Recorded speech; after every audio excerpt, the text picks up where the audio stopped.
And there is their bio, and here are the gentlemen, Ronnie Dunn and Kix Brooks. Nice to see you guys. Great. It's a pleasure, man. Exciting. Good to have you on. Got a record called Cowboy Town. How about that? We're promoting something. We're working something. You're working something. I mean, is it interesting to be on the road again when you have something to play in new records? Because I know you guys play lots of shows. So it does. It's for us, it's all about the music. So we get the opportunity to throw new stuff in the shows and try it out. And yeah. Fun. When people talk about the early 90s and the explosion of all these different genres of music, they often forget the fact that that was your moment when you guys really exploded on the scene, and how there's almost like two different universes that exist in the world of popular music. There's a lot of things we can talk about. We don't have a lot of country artists on here, and I like country music. What is the essence of what you do? What is the essence of what you do? We play music, we write it.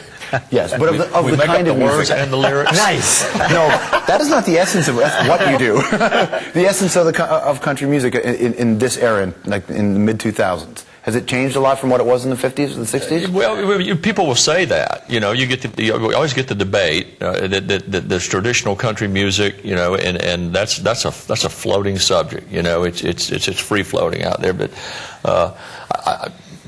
what we do today is greatly inspired, you know, by the Rolling Stones. There's the stuff that we were listening to when we were kids growing up. So interesting about country music is that, and even you guys have been to Cowboy Town, and there's a lot of it in the imagery, is that it's a fundamentally American thing. You know, hip-hop is co-opted elsewhere, rock and roll, the British invasions, the Beatles certainly changed who owned rock and roll, and all kinds of music, classical, but country music stays fundamental. I mean, Canadians do it, but again, it's heavily influenced by the American. Well, you know, somewhat, but it's kind of traditionally, you know, the music of the working man, and that encompasses a broad spectrum, you know, in terms of social consciousness. But go to Ireland, they're all about it. Yeah, that's what folk though, isn't it? Yeah, folk stuff. But it's like that same thing, that common man theme that runs inherent throughout the majority of it. And actually, you guys have gotten involved in this as well, not both of you on a total degree, but it's very much about patriotism nowadays. Well, I mean, there's a bit of that. Yeah. If Nellie's singing about St. Louis, you know, you guys are singing about America. That's a big part of it, isn't it? Well, it is. But we try not to be overly political and biased. I think our obligation is to sing music and entertain people, you know, for the most part. There are times, you know, like during the 9/11 era, we're still very much engulfed in that, unfortunately. But you know, songs like "Only in America" were around that we were responsible for being part of. Did you get into a scrap with Steve Earle right around there? Not a physical scrap, wasn't a scrap. But you got into it, though, right? Yes, I'll tell you what it was. And this is a fun thing. We were at a party on New Year's Eve at Tony Brown's house. Not fun, It was fun because Steve he's very much an outspoken. He calls himself radical. You know, and we got down to that. And a great country artist in his own right. Absolutely, and brilliant. A brilliant artist in general. Yeah. And very well informed. I just finished a book on the Middle East about the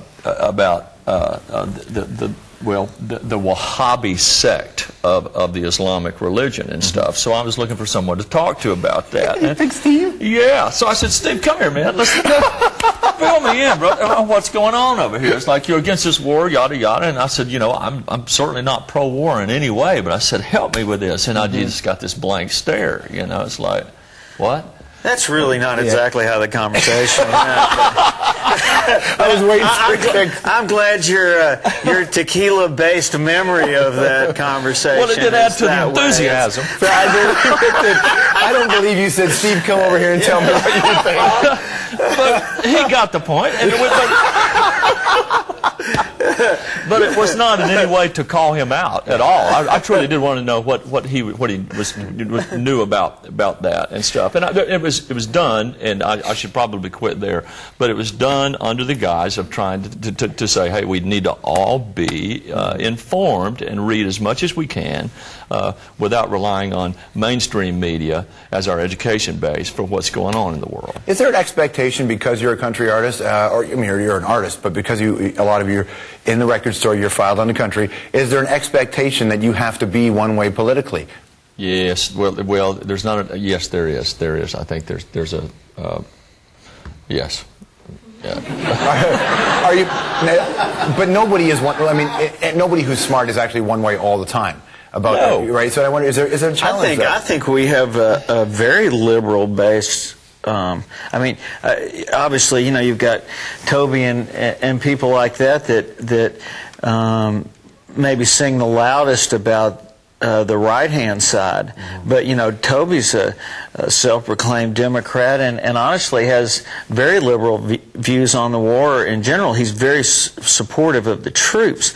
But, you know, you got Tim and Faith. They're big-time liberals and whatever. I mean, it's not by any means as right-wing, I don't think, as the picture is painted. But you're very right. There is, you know, throughout the world, there's a stereotypical image that takes us in one direction. I'm sure you get tons of questions about the Dixie Chicks and what they went through, like, you know, because what I was going to say is that in rock and roll you don't hear too many people come out and say they're for the war, but in country you don't have too many people the other way, so it's kind of this neat little thing, and I wondered if it's the audience that isn't as forgiving, or the media that isn't as forgiving. Well, I don't think you'll find a lot of people that are for the war. Not now, yeah. Well, it's not about war. I don't think even going in, you know, even with I guess the presupposed notion that that there were weapons of mass destruction, you know, over there. That was our primary reason, I think.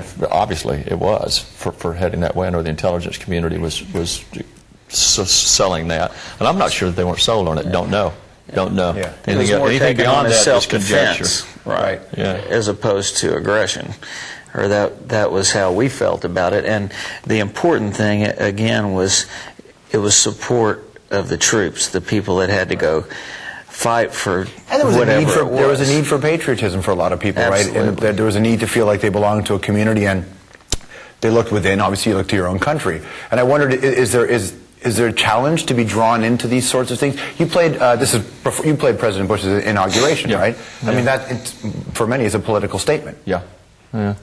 That was at a time, once again, like you said, if you're smart, you're not going to proclaim to be, you know, left or right or Democrat or Republican. You're going to keep up with what's going on, educate yourself, and you're going to migrate to probably what you think is the best candidate or best, you know, political philosophy at the time. But at that time, you know, we'd just been hit with the 9/11 incident, and it just did not feel good for us to change regimes right then. You know, I think a lot of it comes down to the media. Is like, I mean, sure, you've been approached to do all kinds of those events and participate in all kinds of events, both political and social. Yeah. You know, are you comfortable doing it? Like, has your music ever been used in a setting you're not comfortable with? Not that I'm aware of. Are you? I mean, anything? I heard in the background sometimes, like down in the States, on C-SPAN or something like that, with a candidate. But just like, not really.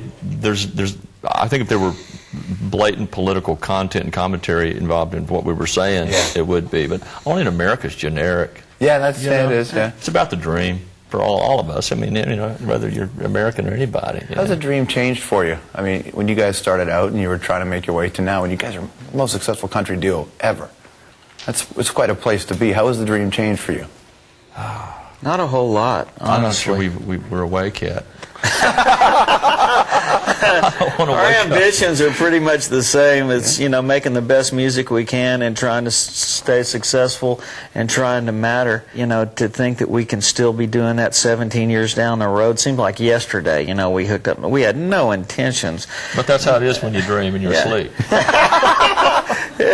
You know, I was looking back at an old tape of John F. Kennedy, and they were making a big deal of the fact that Kennedy was a Catholic, and they were saying Catholic can't be the president. And I was wondering, you know, like again in a lot of genres, artists won't step up. Can you be I mean, I'm sure you can, but be publicly a country artist and go, I don't believe in God? With this big atheism debate is going on right now, but I'm watching it play out in pop culture, and you can see sides starting to wall up. Do you ever feel constricted by the marketing of your genre? Yes. Yeah. Yeah. Yeah. You need to think about everything. I mean, religion, any of that spirituality, anything, politics. Dig in, think outside the box. It's okay to do that. I come from extremely conservative background, raising religious family and stuff. And it's like first thing I did was take off from high school and go to a religious college and study for the ministry. And I was I did not. I walked away from there going, I learned enough to know that I'm okay to think of beyond that constriction or those restrictions. Have you ever had your moment completely surreal? I once saw a punk rock band being brought up to a radio station I worked at, and the label had sent them a limousine. And they were horrified when they saw the limousine, but they got in it, and they made the limousine drop them off 2 blocks away from the interview so they would walk up because they didn't want to get spotted in their limo. Yeah. I mean, sometimes in award shows, especially when you see the footage of the old, the reason why they were outlaws in the first place, and Waylon and Willie and Chris Christopherson, because these guys wanted to separate themselves from this other world. Have you ever had your moment where you go, I can't do this? This is not. No, this well, that contrast is one of the cool things, to see Waylon fall out of a limousine drunk with his cowboy hat on was just, that contrast was the epitome of outlaw. Yeah, well, because usually country music is family values, and then there was these guys who are whacked on PCP, kicking out lights, just going ape shit, and it completely threw the old guard off. Yeah. That was a good time. Yeah. I'm okay with that. I'm cool with that, man. I'm good with that. Don't wave the jet airplane off. We're all good with that. Amazing. Cowboy Town, Brooks and Dunn, October 2nd. All right. Thanks, man. Thank you. Thank you very much. Stick around, a lot more on the hour when we come back.